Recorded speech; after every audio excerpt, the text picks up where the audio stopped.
কেন খবর পড়া উচিত না এই বইটিতে খুব ক্লিয়ারলি এক্সপ্লেইন করা আছে। সোশ্যাল প্রুফের কথা বলা আছে, যেমন সবাই যা করে আমরা তাই করি, আউটকাম বায়াস, রেজাল্ট দেখে মানুষের মূল্যায়ন করি, এই বিষয়ে খুব ক্লিয়ার কথাবার্তা আছে। সাংকোস ফ্যালাসি, আমরা সাংকোস জানি, সাংকোস ফ্যালাসি কি এই বিষয়ে কথা বলা আছে। এরকম 99টি টপিকস ভিত্তিক আলোচনা করা হয়েছে এই বইটাতে, যে বিষয়গুলো সোশ্যাল ফেনোমেনন এবং এগুলো আমরা প্রতিনিয়ত ফেস করি খুবই ক্লিয়ারলি আলোচনা করা আছে। এবং সারা পৃথিবীতে এই বইটি প্রায় 40 লক্ষ কপি বিক্রি হয়েছে।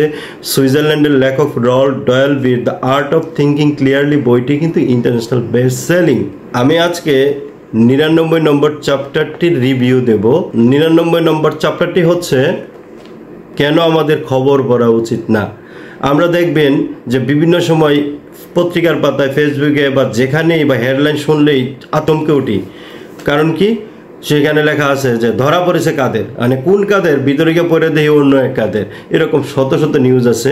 সিরিয়ায় বাশার আল আসাদের পতন হয়েছে, এরকম কত বিষয় নিয়ে ফেসবুকে, পত্রিকাতে, টিভিতে ঘন্টার পর ঘন্টা টক শো দেখি।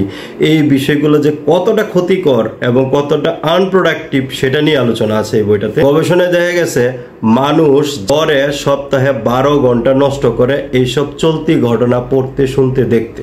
2008 সালে মুম্বাইয়ে যে দুর্ঘটনা ঘটছিল তাজ হোটেলে, সেখানে প্রায় 200 লোক মারা গেছিল।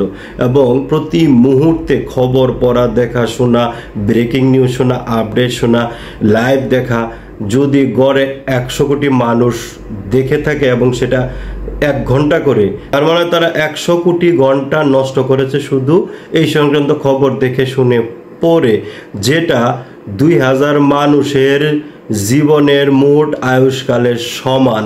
তো বড় প্রোডাক্টিভিটি নষ্ট করে চিন্তা করা যায় না। এর জন্য লেখক বলেছেন বই পড়ার জন্য, প্রবন্ধ পড়ার জন্য। 2 নম্বর যে যুক্তিটা দিয়েছেন, 99.99% খবরই হচ্ছে অপ্রাসঙ্গিক, অর্থাৎ ইররিলেভেন্ট।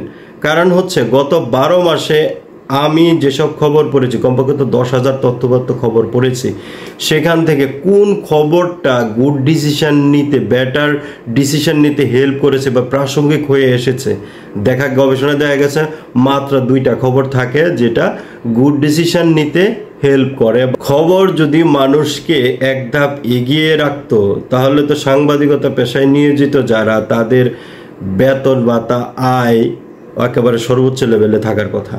3 নম্বর যে যুক্তিটা এই লেখক দিয়েছেন সেটা হচ্ছে খবর মানুষকে ডিস্ট্রাক্ট করে, অর্থাৎ বিচ্ছিন্ন করে ফেলে, বিচ্যুত করে ফেলে।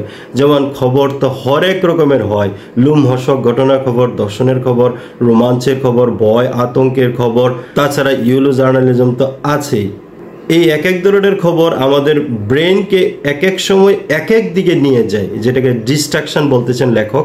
এই জন্যই বলছি যে এই বইয়ের সাথে এই ডোপামিন ডিটক্সের একটা সম্পর্ক আছে। এই জায়গায় সেটা প্রাসঙ্গিক হয়, কারণ আমাদেরকে ডিস্ট্রাক্ট করে, ডোপামিন ছড়ায়, আমাদের এনার্জির ক্ষতি করে, সময় তো নষ্ট হয়ই।